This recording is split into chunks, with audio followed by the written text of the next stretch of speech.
ఝాన్సీ అయితే అభిని పిలిచి అభితో ఇలా అంటూ ఉంటుంది. అభి, ఈరోజు నాకు చాలా నీరసంగా ఉంది అభి, ఫుల్గా టైర్డ్ అయిపోయాను, అర్జెంటుగా హాస్పిటల్కి వెళ్దాం పద, వామిటింగ్స్ కూడా అవుతున్నాయి అని చెప్పి అంటుంది. అది వినగానే అభి అయితే ఏంటి జాను హాస్పిటల్కి వెళ్దాం, కానీ బాబాయ్ని దేబెట్టేశాక వెళ్దాం.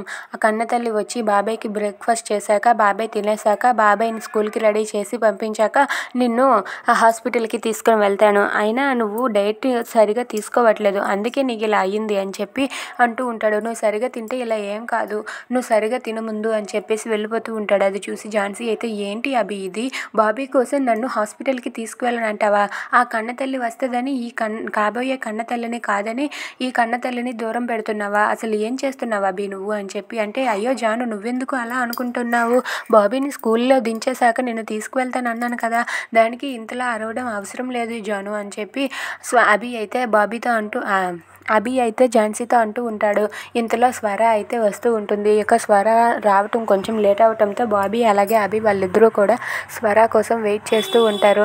కన్నతల్లి ఇంకా రాలేదేంటి అని చెప్పి అభి అయితే అనుకుంటూ ఉంటాడు. ఇంతలో అక్కడ ఉన్న స్వర అయితే అభి సార్కి కనిపించకుండా నేను తప్పించుకోవాలి, అభి సార్కి ఏమాత్రం డౌట్ పడకుండా నేను తప్పించుకుని ఉండాలి అని చెప్పి అనుకుంటూ ఉంటుంది. ఇంతలో అక్కడ ఉన్న కన్నతల్లి రావటంతో బాబీ అయితే కన్నతల్లి వచ్చేసింది అని అంటాడు.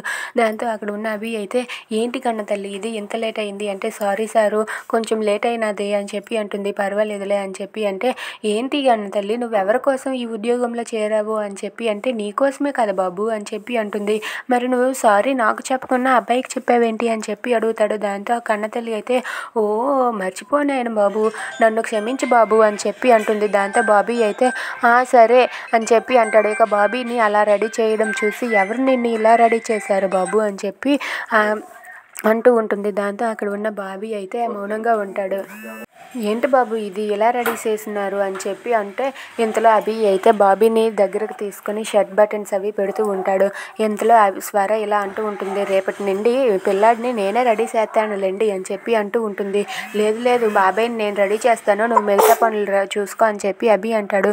లేదు బాబు నేనే రెడీ చేస్తాను అని చెప్పి అంటాడు. ఆ మాటకి బాబీ కూడా నన్ను అబ్బాయే రెడీ చేస్తాడు, నువ్వేమీ రెడీ చేయని అవసరం లేదు అని చెప్పి బాబీ అంటాడు. అది విని అవి అయితే బాబీని దగ్గరకు తీసుకొని, చూసావా ఇది నా కొడుకు అంటే ఇది అని చెప్పి అంటూ ఉంటాడు. Please subscribe.